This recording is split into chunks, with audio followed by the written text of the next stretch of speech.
Okay, Rachel, so how are you today? I'm good. How are you? Very good, very good. Welcome back. Good seeing you again. Thank Yes, you. good seeing you too. Really exciting, I think, to talk to you about your experiences in the previous episode. And so today we will talk about what you do as after taking that jump off the cliff. Yes. How has life been? Oh my And goodness. what has been your experience? Exciting, boring, interesting, whatever? Could you explain a little? I think a lot of us are working parents, working mothers. Yeah. And I think a lot of us feel the guilt. Yeah. Especially when we don't talk to our children, we don't see them, and for several days. Yeah. So I'm sure a lot of people would want to know about those blocks. If you could talk about one of those. Yeah, this is like a whole deep pit like that I've gone through and I'm still going through. So I'm sure that there's a lot more to come out. So let me think of a simple one. What I'll start with is I'll start at the one that basically with the first one that I wrote a book on. Right. So what I realized is that me as a parent, I had changed my parenting styles from my parents. I'd adapted a little bit, but there were still things that I was doing in my parenting that there wasn't necessarily a reason why. Okay. It was because maybe my parents had done it that way, or other people outside had expected. It's what other people expect. You think other people expect of you, and that's how you end up parenting sometimes. Exactly. Yes. Maybe the mother, maybe the mother-in-law, maybe the other mother who looks at you being like, "Why are you letting your child scream like that in the supermarket?" Yes. And you're like, "Oh gosh, well, here, have the candy." True. No, So these are the things that are in the back of the mind. Mm. So the one that I realized was the feeling of I can't do something. Right. I had always looked at other people's opinions of me to what I was capable of doing. So I was taming who I was, and I was tailoring who I was based on what other people, feedback from other people rather than being who I was. Mm-hmm. And what that had caused is a feeling of I can't do something because maybe too many people told me I couldn't do it. Right. And I saw this in my daughter. My 5-year-old daughter at the time was always saying, I can't do that. I can't do this. Because she felt she had to be perfect right away. Right. And in that feeling of needing to be perfect, she was so afraid of not accomplishing perfection that she just couldn't do it and she just gave up. And I think that's a lot of us people experience. I know I did it. We experience that in our life. Is we feel that, well, I could try that, but if I fail, if I embarrass myself, if I make myself look like an idiot, or what is that person that I kind of like is like looks at me like, yeah, no, not happening. I'm just not going to do it. Mm. And so I realized this was happening in my children, and we came up with this crazy little character. So I wanted to encourage my daughter to do something. Right. I said, no, it's not you, don't you? And she had this look of relief and shock on her face. I'm like, oh, I'm something. Okay, let's keep going here. Let's go. And so I, used the whole concept of removing her actions and her feelings from herself. And this is a concept, even Eckhart Tolle uses in the Power of Now. It's like having that separation as well. And that's the way I'm putting it slightly different than we needed, but this is the way that I look at it. Right. And so I let her know, like, it's not you. You know that, right? So there's this little guy on your shoulder telling you what to do. And so she felt, and I could tell on her face that she could separate herself. It was that relief in like, really? It's not me. I'm not the bad person. Yeah. And so but I told her, I said, but still, you're the only one who can do something about it. I can't do anything about it because it's on your shoulder. Sure. Absolutely. And nice. This created the idea of the Treaksters. Okay. So the Treaksters are these little characters. Right. They're from nature. Okay. They're around since the beginning of time. Right. And basically that's what they do, is they go around and they tell you things that are not right. Those little voices. Those little voices in your ear. They tell you things that aren't right because they want your power.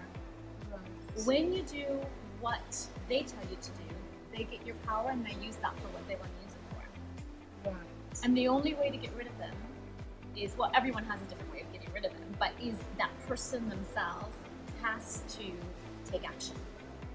Mm. And then they don't get your power, you get your power back, and you take charge, and then you can do what you need to do. Wow. It's as simple as that. Well, I mean... it sounds very simple. I'm sure very difficult to do, because when you have... when I was growing up, my mom said there are two characters sitting on your shoulders. So one tells you the good and the other tells you the bad. So when you instill values, right, and you want to stop your child from stealing, lying. So my mom always used to say you have two angels sitting, one's a good one, one's a bad one. The other one will tell you lie. This one say no, tell your mother the truth, and you must go with the good one because that's what you really are as a person, and you relate to that person. So I think we've heard about these stories.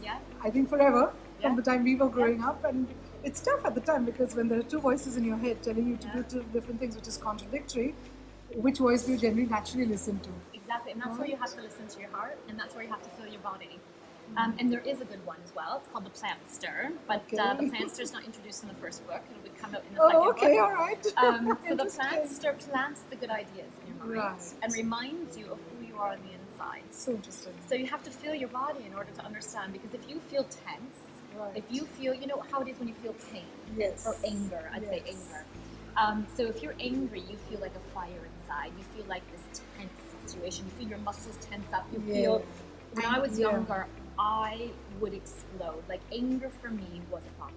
My son's like that. You ask him a question and he just yells and shouts, and I always tell him, I said, everything that you reply to, you're just shouting. You've forgotten how to talk naturally, just normal conversation. So I think your children go through that. They go through that, and all the time. And what it is, it's having them. The first step is having the children calm down, because that's what all of us need to do as adults as well. It's taking that breath, and there is a count, so it's 6 deep breaths. Is it 6? 6 deep breaths, and that calms the body down enough so that you can connect to what it is you need to connect to. So one of the reasons why children and adults feel anger is that loss of control. And that's one of the main reasons, the loss of control, the loss of something. And being able to take those 6 breaths allows people to gain that control and then either express what it is that they need or try to listen to what the other person is. So breath is good, because I think when I was growing up, somebody told me count backwards from 10 to 1. But often when you're angry, you're not in the mood to count, right? I think breathing is easier, because if you're angry, you say, okay, let me breathe and let me relax. I think at that point of time, if somebody says, class, start counting from 10 to 1, you'll say, no, not required. I'm not interested in doing it. So I think 6, I think that's a very good tip for our viewers. I think 6 deep breaths. For you to take when you're angry and when you need to calm yourself or your family or your spouse down, right? To be able to relate to them.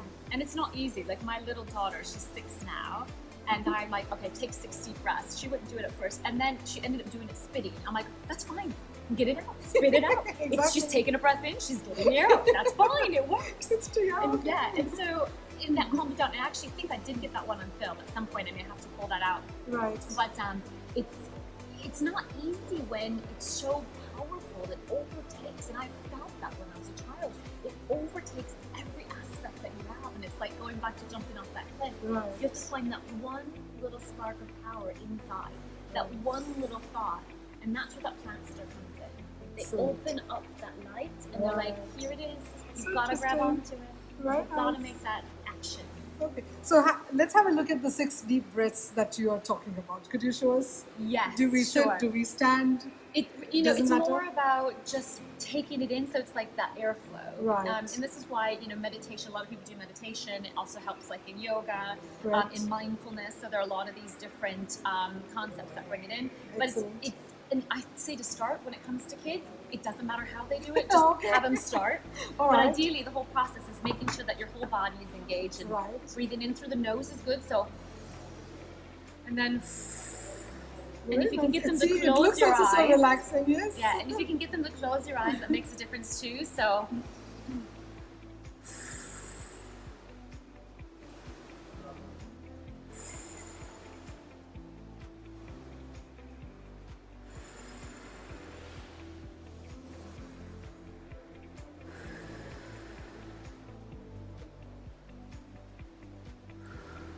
It really gives you such a calming effect. I think even to the person who's watching you do it. And thank you for watching. If you like the video, hit the subscribe button below. Don't forget to hit the button and continue watching. More to come in our next episodes. Thank you so much.